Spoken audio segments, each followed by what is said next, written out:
అందరికీ నమస్కారం. నేను మీ కొల్లు జయరాం. ఉమ్మడి శ్రీకాకుళం జిల్లా జనసేన పార్టీ ప్రధాన కార్యదర్శి. ఇచ్చిన మాట నిలబెట్టుకున్న పవన్ కళ్యాణ్ 2022 గుంటూరు జిల్లా మంగళగిరి నియోజకవర్గం ఇప్పటం గ్రామం మార్చి 14న జరిగినటువంటి జనసేన పార్టీ ఆవిర్భావ సభకు ఇప్పటం గ్రామ ప్రజలందరూ కూడా ఆ రైతులందరూ కలిపి ఆవిర్భావ సభ ఏర్పాటుకు స్థలం ఇచ్చారు. ఆ పొలాలు ఇచ్చారని ఒక ఉద్దేశంతో కక్షాపూరితంగా వైఎస్ఆర్సీపీ ప్రభుత్వం అప్పట్లో ఏ రైతులైతే ఆ భూమిని ఇచ్చారో ఆ మీటింగ్ కి వాళ్ళకి సంబంధించిన ఇళ్లను 39 ఇళ్లను కూల్చివేశారు.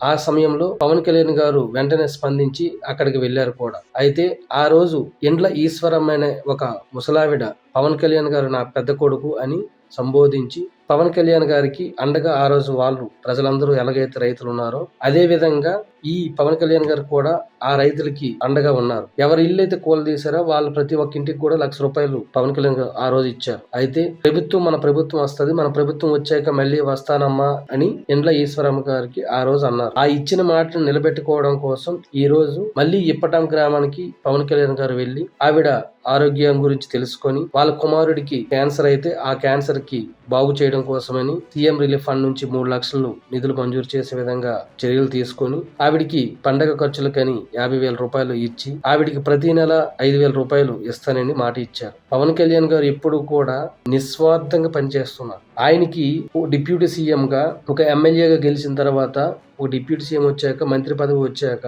తనకి వచ్చిన ప్రతి నెల జీతంలో 5,000 చొప్పున పిల్లలకి డొనేషన్ ఇస్తున్నారు ప్రతి నెల కూడా. అటువంటి క్యారెక్టర్ ఉన్నటువంటి పవన్ కళ్యాణ్ గారిని చాలా మంది విమర్శిస్తున్నారు. విమర్శించడానికి హద్దు పొద్దు ఉండాలి. ఆయన వచ్చారు, ఏం చెయ్యాలో ఏం చేస్తున్నారు ఏం చేయకూడదు అవి ఆయన చేసి చూపిస్తున్నారు. దాన్ని మనం ఆదర్శంగా తీసుకోవాలి తప్ప ఏదో చిన్న చిన్న పిల్ల చేష్టలలాగా కామెంట్లు చేయడం వాట్సాప్లోనో లేకపోతే ఫేస్బుక్ లోనో ఎక్స్ లోనో ఏదో పోస్ట్ చేసేసి ఏదో సునకానందం పొందుతున్నారు. దానివల్ల పవన్ కళ్యాణ్ గారికి ఏమి అవ్వదు. పవన్ కళ్యాణ్ గారు కూడా ఎప్పుడు ప్రజల కోసమే పాటుపడుతున్నారు. ఇచ్చిన మాట కోసం ఆయన కట్టుబడి ఉంటారు. ఎప్పుడు కూడా ప్రజా శ్రేయస్సు కోసం ఆయన పనిచేస్తున్నారు. అందుకనే ఈ రోజు ఇప్పటం గ్రామంకి వెళ్లి ఇండ్ల ఈశ్వరమ్మని పరామర్శించి ఆవిడ బాగోగులను కూడా తెలుసుకున్నారు. ఆ రోజు అరణ్యవాసంలో శ్రీరాముడు లక్ష్మణుడు కలిపి శబరిని ఎలా అయితే కలిశారో, శబరి ఏ విధంగా అయితే శ్రీరాముడి కోసం వెయిట్ చేసిందో ఈ రోజు గుంటూరు జిల్లా మంగళగిరి నియోజకవర్గంలో ఇప్పటం గ్రామంలో ఈశ్వరమ్మ కూడా పవన్ కళ్యాణ్ గారి కోసం అదే విధంగా వేచి చూసింది.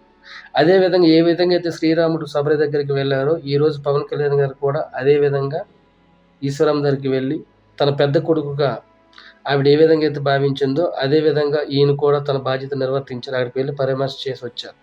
అక్కడున్న రైతులందరినీ కలిశారు.